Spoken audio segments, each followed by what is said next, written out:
Ser podcast. Las 7 de hoy por hoy. Ser podcast. Hola, muy buenos días. El equipo de gobierno de Netanyahu ratificó anoche el plan de paz para Gaza y con su aprobación y jamás dando por hecho el fin de la guerra, Estados Unidos ha puesto ya en marcha el engranaje para garantizar esa paz. El ejército estadounidense está preparando un centro de coordinación en Israel para monitorear la entrada en vigor del acuerdo. La portavoz de la Casa Blanca aclara que no está previsto que entre en la franja y habla de un equipo de unas 200 personas que trabajarán con otras fuerzas internacionales. Esa supervisión es la que está prevista en el acuerdo y sobre la que jamás pedía garantías. Por eso en Europa también estudian ya cómo sería ese eventual despliegue internacional de tropas. El presidente francés Emmanuel Macron decía que ellos están listos para contribuir a una fuerza internacional de estabilización temporal. Está preparada también la Unión Europea, que sostiene que está lista para hacer su parte. José Luis Astreola. Hola, buenos días. De ese despliegue de tropas se habló en una cumbre en París en la que estaba también el ministro español Álvarez. España siempre ha estado dispuesta a participar en aquellas fuerzas de mantenimiento de la paz que tienen un mandato claro. En cualquier caso, todos los pasos que se den, y estamos todavía muy lejos, ni siquiera hay un esbozo o una idea de que eso pueda ser así, cualquier paso que se dé tiene que ser para poder consolidar un alto el fuego de manera permanente. El gobierno, por cierto, tuvo que responder anoche a la última amenaza de Donald Trump, que en este caso es contra España. Plantea expulsar a nuestro país de la OTAN por el gasto militar. Donald Trump recibía en Washington al presidente de Finlandia, lo hacía en el mismo despacho Oval, y fue allí donde sugirió a su homólogo que hable con España porque ve rezagada a nuestro país en el gasto militar. Quizás deberíais expulsar a España de la OTAN, es lo que llegó a decir de forma textual. El gobierno responde que están tranquilos, enmarcan estas palabras en una respuesta que dio allí en el despacho Oval ante los periodistas y recuerdan que España es miembro de la OTAN de pleno derecho y que cumple con los objetivos de capacidad como lo hace Estados Unidos. Todo esto además en la víspera de que hoy se anuncie el ganador del Premio Nobel de la Paz, que es una de las grandes ambiciones de Trump para este mandato. De hecho, el equipo de Benjamin Netanyahu utilizó ayer mismo una imagen creada por inteligencia artificial en la que se ve a Netanyahu poniéndole a Trump directamente la medalla, el galardón. Ayer el presidente de los Estados Unidos, que recibió el reconocimiento de muchos mandatarios por su acuerdo en Gaza, dijo, sin embargo, que él no está trabajando para ganar este premio. Ayer Trump se dejaba querer en la Casa Blanca. Corresponsal en Washington, Sara Canals. Donald Trump dedicó el día de ayer a sacar pecho del acuerdo y a recibir elogios desde el presidente finlandés, a quien recibió ayer en la Casa Blanca, a los secretarios de su gobierno, que en una reunión de gabinete ante la prensa le alabaron uno por uno. El jefe de la diplomacia, Marco Rubio, por ejemplo,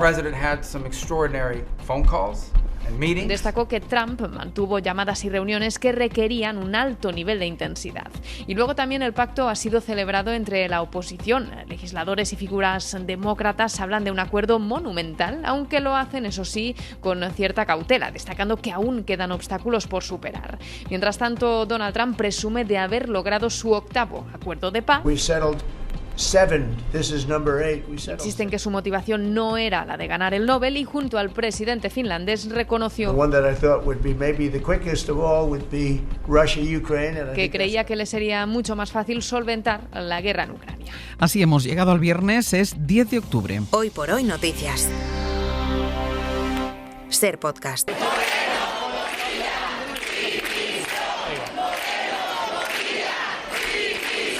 El gobierno de Juanma Moreno Bonilla en Andalucía termina la semana cercado por las críticas de toda la oposición y por las movilizaciones en la calle tras el fallo en los cribados de cáncer de mama que afectan de momento a unas 2.000 personas. El presidente andaluz asegura que están haciendo todo lo posible y que depurarán más responsabilidades. Isabel Fernández Pedrote, buenos días. Hola Ángeles, buenos días. Evidentemente van a ser removidos de sus responsabilidades algunas personas que tienen responsabilidades, en muchos casos son funcionarios, pero que tienen responsabilidades muy concretas y que de alguna u otra manera han fallado en esta correa de transmisión de la información. Se defendía ayer Juanma Moreno de las críticas diciendo que están siendo consecuentes y que no puede ser que se tomen medidas y no valga para nada. Ayer anunció también una auditoría de miles de pruebas diagnósticas, también las de cáncer de colon o de cuello de útero. Y hoy tiene la agenda repleta de reuniones. Se va a ver con representantes del Colegio de Médicos y más tarde se verá con la portavoz de la Asociación Española contra el Cáncer en Andalucía. Pero ni los anuncios de ayer ni esta agenda le han bastado para evitar que miles de personas volvieran ayer a protestar en la calle. Ni para evitar la embestida en el Parlamento de toda la oposición que pidió en bloque su dimisión. Incluido Vox, que también lo invitó a irse a su casa. El colmo del cinismo, porque hay que ser cínico para sacar lo que ha sacado usted aquí. El tema de la ansiedad. ¿Ansiedad le provoca a los andaluces, señor Moreno, saber que estamos en sus manos? Ansiedad provoca el cáncer, señor Moreno. El miedo a tener el cáncer, eso es lo que provoca. La dirección del Partido Popular no consigue salir del enredo en el que el PP madrileño les ha vuelto a meter a cuenta del aborto. Feijóo tuvo que salir ayer a aclarar su posición al respecto. Que desde Génova dicen que tratándose de una ley nacional es la única que importa. Feijóo ha difundido un comunicado en el que insiste en que él siempre va a defender el derecho de las mujeres a interrumpir el embarazo conforme a la ley, pero acusa al gobierno de manosear la que dice es una causa superada de las mujeres. Todo esto porque después de la polémica por el supuesto síndrome postaborto sin base científica, Ayuso se niega ahora a cumplir con la ley e invita a las mujeres a abortar en otro lado. Radio Madrid, Javier Alonso. Ayuso se declaró en rebeldía con negación expresa incluida del derecho al aborto. No voy a hacer una lista negra de médicos nunca. Cada año se abortan en España a 106.000 personas. No se va a señalar en la Comunidad de Madrid. ¿Le parece poco? Pues váyanse a otro lado a abortar. Sus palabras son en realidad también una declaración en rebeldía frente a Génova, que pedía dejar atrás esta polémica ya, una desautorización expresa a su consejera, que 3 días antes había dicho que se cumpliría la ley, y un desmentido de la propia Ayuso de 2022, que llegó a defender el aborto sin autorización paterna en menores. Desde el gobierno, la izquierda madrileña, a través de los ministros Mónica García y Óscar López, promete que hará cumplir la ley. Lo que colisiona es la señora Ayuso con el Estado de Derecho. Por cierto, un registro que aquí en el Consejo Interterritorial la Comunidad de Madrid votó a favor. Una salvajada más de la señora Ayuso, pero una salvajada grave en esta ocasión. El aborto es un derecho de las mujeres en este país. La insumisión de Ayuso es incluso incongruente porque su gobierno ya tiene un registro de médicos objetores a la eutanasia. Además, es insuficiente para la ultraderecha, que, abierta ya la vía de la desobediencia, pide aplicarla también a otros temas como la acogida de menores extranjeros. Ayer salió a la luz un nuevo vídeo que constata de viva voz que Carlos Mazón conocía las alertas hidrológicas antes de irse a comer al Ventorro el día de La Habana, cuando murieron 229 personas. Se escucha y se ve una conversación en la que le mencionan incluso que preocupa la situación del Barranco del Pollo. Eran las 2 menos cuarto de la tarde. Son imágenes que ha distribuido Televisión Española. Justo ayer, Día de la Comunidad, el presidente estuvo en la televisión pública de los valencianos, cuestionó que la alerta a los móviles llegara tarde porque dice él que no se sabía lo que estaba ocurriendo. Radio Valencia, Natalens, buen día. Buen día. En ese vídeo de Televisión Española grabado a las 2 menos cuarto antes de la reunión con los agentes sociales, se escucha a Mazón decir que hay una alerta hidrológica. Sin embargo, mantuvo su agenda. Se fue a comer, según él, porque la Confederación Hidrográfica del Júcar informó de que el caudal del agua iba descendiendo. Además, anoche en Apunt, el presidente rebatió a la jueza que sostiene que el mensaje es fue tardío y erróneo. Según Mazón, no pudo ser tardío porque no se podía alertar de algo que no se sabía que estaba ocurriendo, en referencia al caudal del Barranco del Pollo y las inundaciones en Lorta Sud. El mensaje de alerta cumplió su misión porque prevenía de la posible ruptura de la presa de Forrata prevista para las 9 horas y que finalmente no ocurrió, y no de las avenidas de agua de la cuenca del Pollo y sus afluentes. El ministro de Economía, Carlos Cuerpo, aclaró ayer que la ampliación del permiso por la muerte de un familiar que anunció por la mañana Yolanda Díaz se hará dentro del diálogo social. Por ahora, lo único que ha trascendido de la propuesta es que contempla un permiso de hasta 10 días, pero el presidente de la patronal ya ha despreciado la medida. Dice que se trata de otra ocurrencia de la ministra de Trabajo y que a él esto le resulta agotador. Estefanía Salvatierra. El anuncio de Yolanda Díaz fue este. Les anuncio 2 nuevos permisos. El permiso por fallecimiento de los familiares a los que nos unen. Un permiso de hasta 10 días, pero también un permiso para cuidados paliativos. Y a partir de ahí, asegurando que el texto estaba listo y que contaba con el respaldo del PSOE, no así con el de los sindicatos y los empresarios a los que no se les consultó, llegó la ironía del presidente de la patronal, Antonio Garamendi. Yo pedía un permiso del permiso de la ministra. O sea, tengo que decirlo, cada día es una ocurrencia nueva. ¿Se ha estudiado qué significa económicamente esto? No.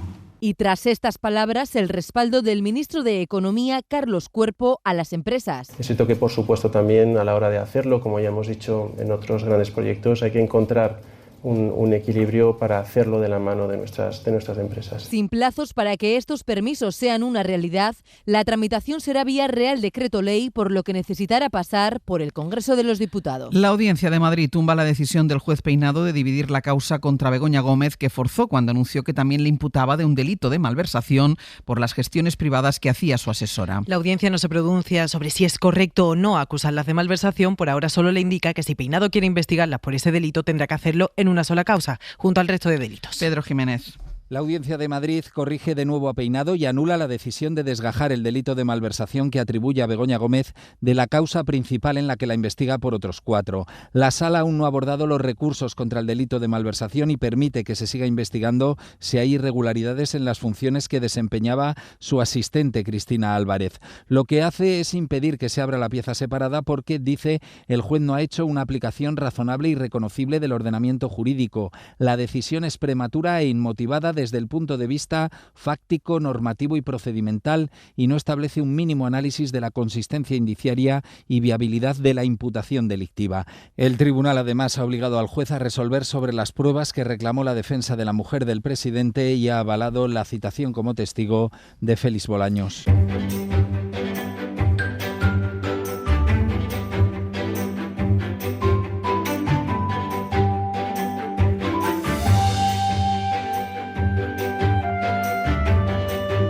Desiree, buenos días. ¿Qué tal, Ángeles? Buenos días. Y en Aragón, en Radio Zaragoza, Mónica Ferrer. Mónica, buenos días. Hola, buenos días. días. Voy a empezar por Zaragoza, porque en este equipo somos muy fan de los torreznos, pero estamos hablando de, yo creo, de lo nunca visto, un bar de Zaragoza que ha confeccionado un manto especial para el Pilar, las fiestas están aquí al lado, hecho con torreznos. Bueno, las estamos viviendo ya, de hecho, desde el pasado sábado. Este local se llama El Picadillo y es un clásico zaragozano a la hora de reponer fuerzas, no solo en las fiestas, ¿eh? Aquí cada semana fríen en torno a 50 kilos de estas tiras de panceta, un poquito más incluso estos días de fiesta. Total, que al final del año acaban despachando prácticamente las 2 toneladas. Tan distintivo es el torrezno de este local que, fíjate, han decidido apilarlos, darle forma a este montón, una forma cónica, y emular así el manto de la Virgen del Pilar. Guillermo es el propietario del local, explica cuál es la reacción de la clientela. Pues se quedan entre impresionados y sorprendidos y entre risas también, porque es otra cosa no, pero original, yo creo que es un rato. Pues en total mide 1 metro. Ojo, 1 metro de manto de torreznos. Es una iniciativa que tiene un fin solidario porque la misma cantidad de torreznos que se han utilizado se va a donar después al Banco de Alimentos de la capital. Pues tiene muy buena pinta ese manto de la Virgen, digo. La estoy viendo ahora y tiene muy buena pinta. El vídeo viral estos días en Canarias de un señor que saca dinero del cajero acompañado de su yegua. Bueno, igual era su medio de transporte. Bueno, sí tiene pinta, porque bueno, podría parecer una escena de una película del oeste o un capítulo de Bonanza así en versión millennial, pero no, los conductores y transeúntes, Ángeles, que estaban en el casco urbano de este municipio, que ocurrió en San Mateo, en Gran Canaria, observaron atónitos cuando uno de sus vecinos pues llegó a la oficina bancaria acompañado de su yegua, que lo esperó pacientemente mientras sacaba dinero, y a la vista de algunos parece que incluso revisó que su dueño no se equivocara y no sacara de más, porque no quitaba ojo a la pantalla ni tampoco del teclado del cajero. Las imágenes, pues como no, han sido recogidas en un vídeo que se ha vuelto viral y en la que podemos leer comentarios pues muy ingeniosos. Por ejemplo, cuidado, que como vea el pin de la tarjeta estás perdido, amigo. O en los bancos cada vez piden más avales. La publicación ya tiene más de 8.000 visualizaciones. Oye, Desiree, y la OMS que ha elegido un pueblo del sureste de Gran Canaria como uno de los lugares con mejor clima del planeta. ¿Qué pueblo es este? Sí, bueno, yo no sé si te gusta Italia, Ángeles, porque no hace falta que te vayas muy lejos, porque en Canarias, en Gran Canaria en concreto, tenemos un pedacito de ella, a Mogán, que es ese lugar al que tú hacías referencia, se le conoce como la pequeña Venecia, y en él pues luce el sol 300 días al año. Tiene canales, puentes, casitas de colores, es un pueblo pescador muy pintoresco. No solo es conocido por eso, porque podemos ir en cholas, como decimos aquí. Sí, también en chanclas, que diríamos nosotros. Exacto, también en pantalón corto, y disfrutamos de una temperatura media de unos 20 grados, de unos 26, ese calor cálido que no llega a ser sofocante y que podemos refrescarnos con un chapuzón en sus aguas turquesas. Guárdame un sitio. Venga. Desiree, Mónica, gracias. A ti, hasta luego. Y vamos ya con nuestra recomendación cultural para empezar el día. Hoy Pepa Blanes nos trae los estrenos de cine. Catherine Bigelow es la mujer que mejor ha contado el thriller político americano y que ahora vuelve con Una casa llena de dinamita, una película contra las armas nucleares donde Idris Elba es el presidente de los Estados Unidos de América. No tiene sentido fabricar esas bombas, idear sus planes. Las paredes pueden salir volando. Hay más títulos que llegan a los cines, varios thrillers, por ejemplo, Bala perdida, lo nuevo de Darren Aronofsky con Austin Butler lidiando en los bajos fondos neoyorquinos de los años 90 y con cameo de Bad Bunny. ¿Quiénes sois? Cuidado con el bagel, tío. El cine de terror vive su momento álgido esta semana en el Festival de Sitges, que se inaugura con una película que además llega a los cines de toda España. Es vieja loca y tiene a Carmen Maura como una mujer fuera de sí. ¿Ves que no he perdido mi acento? Lo hago por ti. Y más cine español, les recomendamos también Carmel. Es una película de Asier Altuna donde adapta la novela de Kirmen Uribe, una historia de memoria histórica vasca con Eneko Sagardoy y Jon Lasquiur. Ahora es labor de todos reconstruir España.